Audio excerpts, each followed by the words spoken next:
All right, this is just to finish up Breaking Free from the Dollar Hegemony by Henry C.K. Liu. You guys said you wanted me to finish up the piece, so I'm going to finish up the piece before going on to the next one. I got to find it, though. Anyway.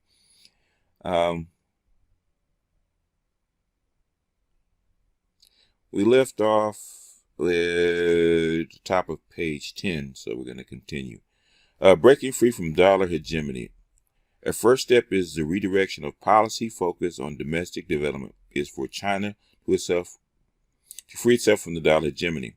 This can be done by legally requiring payment of all Chinese exports to be denominated in yuan, to stop the unproductive role of exporting for dollars that cannot be spent domestically without incurring some heavy monetary penalty. We said that last time. Such a policy affects only Chinese exporters and can be implemented unilaterally by Chinese law as a sovereign nation without any need for international coordination or foreign supranational approval. Importers of Chinese goods around the world would have to acquire yuan from the Chinese State Administration for Foreign Exchange. They pay for imports from China. In fact, the Africans actually asked for this because they make loans in yuan, and then what they want to be paid back in dollars, which made no sense. So Henry C.K. Liu was actually talking about this back in 2008, and I think recently, a couple years ago, that the Africans asked for the loans or the trade balances to actually be paid for in yuan instead of dollars, because it was cheaper to do it in dollars than it was in yuan. Anyway, foreign trade for China will then benefit from the yuan economy rather than the dollar economy. There will be no need for the PBOC to hold dollar reserves. Good point. China's economic growth since 1980 has been driven by export of low-priced manufactured goods with a dysfunctionally low wage scale. To correct this imbalance of trade that has been giving China trade surpluses of dubious financial or economic benefit, China needs to raise wages, not to revalue its currency. In other words, we were talking the last time about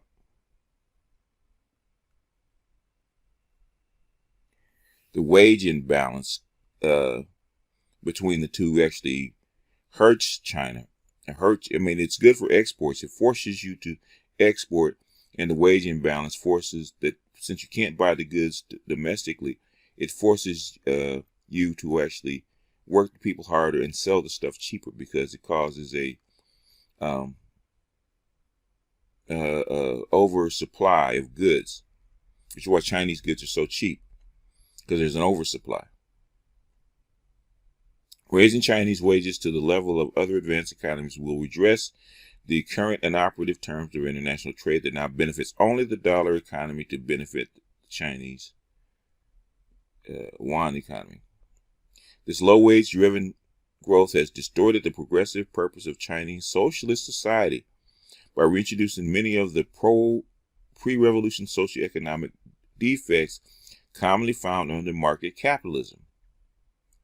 Market capitalism is basic. I can't remember what the name of it. Mercantilism. Market capitalism right now is, it's a nice word for mercantilism, which has been around for like 500 years.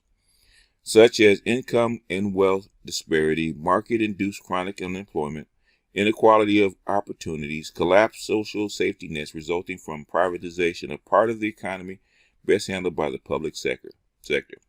Does not this sound like what has happened in the United States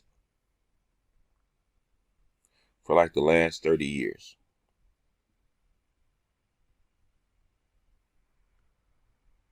Does it not? Rampant corruption from a collapse of societal morals and excessive influence of money in the political process. Uneven regional development and environmental deterioration of crisis proportions. Can we say emerald cities, boys and girls? It's exactly what's going on in the United States now when you run out of money and money gets concentrated. The current export-led growth of China can be expected to be seriously hampered by a protracted slowdown in the importing economies. Despite China's image as an export juggernaut, the country's per capita merchandise export in 2006 was $1,655, some $135 lower than global per capita merchandise export of $1,780. This is because Chinese wages are substantially lower than the average of all export economies, while the prices of raw material are the same for all buyers in the global market. In other words, they're losing money. But the thing is, it caused them to dominate. I think this was, everybody complained about this. Everybody complains about it. Everybody complains about this except the mercantilist corporations that take advantage of the spread. But they always used to blame this on China. A fall in world demand for exports would hit China harder than other export economies by pushing already too low Chinese wages further down just to keep Chinese export factories running. That's true. Also, since China's trade dependency has increased steadily over time, importing inflation through the export sector to the domestic sector, China's economy would be hit proportionally harder by a downturn in exports than it was during previous global recessions, unless current policy to reduce trade dependency is accelerated. Exports are measured by gross revenue, while GDP is measured in value-added terms.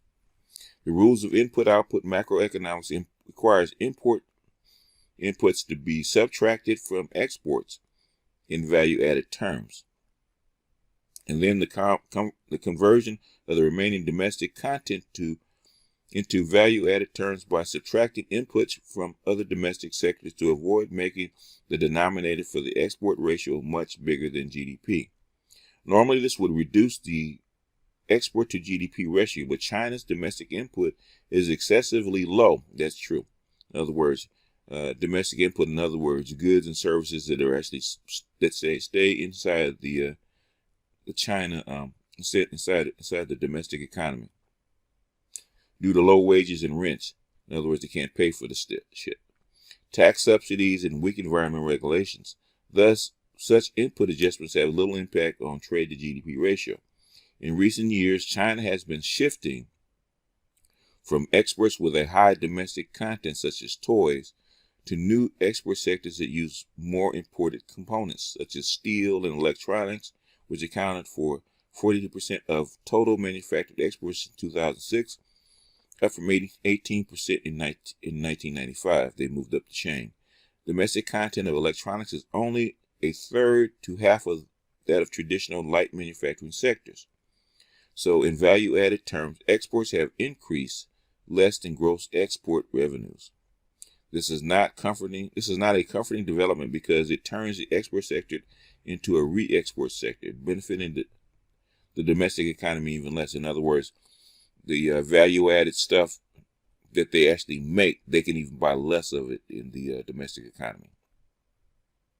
China's current account surplus amounted to 11% of GDP in 2007. This means its entire GDP growth was from the export sector, and its economy produced far more than it consumed domestically. Exactly right. The surplus production was shipped overseas for fiat dollars that cannot be spent in the Yuan economy, while Chinese workers could not afford the very products, so I just said, products they produce at low wages. Thus,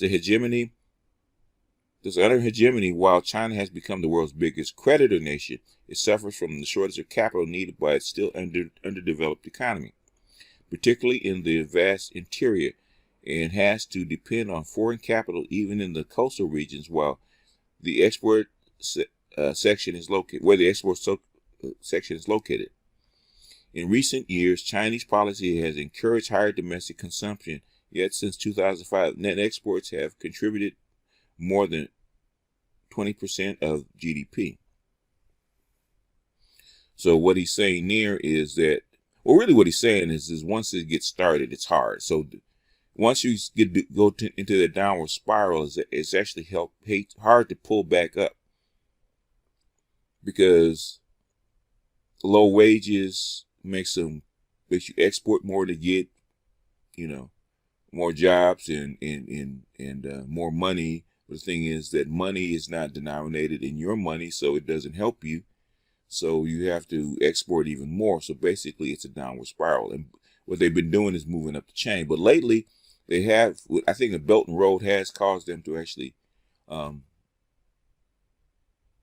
export some of that, some of the offload some of the export economy to other countries, while them becoming a creditor nation and actually making money, similar to what the United States is doing. Now, how far they're going to go, I don't know. China's export to other emerging economies is now bigger than those to the U.S. or the EU. Asia and the Middle East accounted for more than 40% of China's export growth in 2007. North America for less than 10%. They're talking about growth, not overall. But Chinese trade with other emerging economies was at a deficit, with China importing more, such as oil and other commodities, than the oil exporting small economies could absorb in the way of low-priced Chinese goods. In other words, they're bringing in more energy stuff, but then the exporting economies where they're getting the oil can absorb. So in other words, that causes a deficit. It was a good place to park their dollars. But anyway.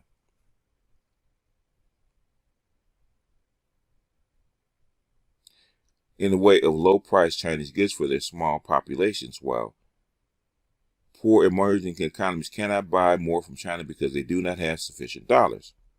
If these Chinese exports were denominated in yuan, trade with these poor economies would explode because their exports to China can be also denominated in yuan to pay for imports from China denominated in yuan. Exports for dollars, and this is what the Africans were saying. Export of dollars presents for all exporting economies a problem of diminishing returns because of dollar hegemony. For China, it's a problem of crisis proportions, since global trade is denominated in dollars. China's economy faces a capital shortage, needed despite its new roles as the biggest creditor nation. China is forced to accept foreign direct investment, which accounts for over 40% of GDP, despite the country's chronic trade surplus and huge foreign exchange reserves of upwards of $1.8 trillion and growing. Weaker export growth could lead to a sharp drop in foreign direct investment because exporters would need to add less capacity. While over half of all foreign direct investment in China is in infrastructure and property, such as investment, is still related to exports, facilitating expatriate managers, housing, foreign company offices and commercial buildings, power plants to supply export factories, highways linking to production areas with shipping terminals. Only sovereign credit can redress China's problem of uneven regional development caused by excessive dependence on foreign investment. In other words, what they're saying is they need to get off the dollar system and make their own. And that's why I call it breaking free from dollar hegemony, because dollar hegemony excises a certain tax that hampers them from growing domestically. But that is true for a lot of the weaker nations. And the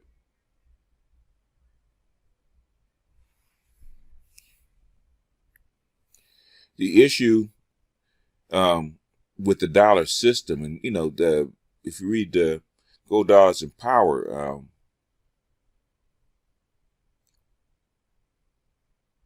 all nations had a problem with the dollar hegemony in some shape, form, or fashion, because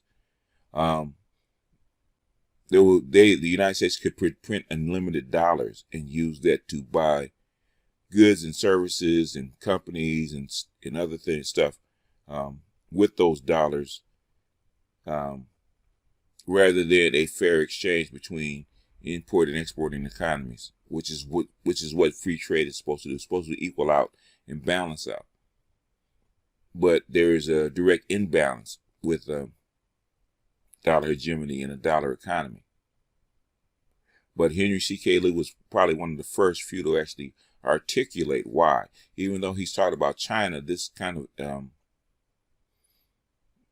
thing actually gives an overview of what all exporting economies, or basically most of the nations on the planet, have to endure as far as dollar hegemony, which is how we make our daily bread. That is enforced by the military-industrial complex, which is why you have such a big navy. Even Donald Trump was talking about police actions when he's talking about Afghanistan and Iran. He was actually talking about them being cops and stuff like that, which I thought was quite unusual for Donald Trump to actually tell the truth. I don't think he knows any better. But anyway, this is for my to finish off with my currency geeks. I hope you guys get something out of it. This stuff is highly complex, man. I don't expect you guys to get it, and the people that know probably know. But it's not obvious how the dollar system actually works, and what happens with exporting economies why they need dollars, and why to acquire dollars they have to acquire it at a deficit. But it allows the United States to basically manage a global empire without firing a shot, because it takes too much to actually dismantle a whole economic system like this. And what's going on now with the SWIFT and Iran and the Chinese, the Chinese parallel system with Bitcoin. This was really why the cryptos are being fought so hard, because it's a parallel system, and it's going to impact how the United States manages the dollar, which is something that Venezuela tried to do with the petro. Petro wasn't to start a crypto or start another currency. The petro was a way to bypass the dollar punishments that they were under, because it's hard to export your stuff when you're being banished from having dollars. It's hard to import stuff because everybody needs dollars to get stuff, and they need you to pay them in dollars because they actually boast your dollar reserves, which is it's actually a crazy system. But the thing is, it actually, as far as the United States says, works for the United States in its favor. But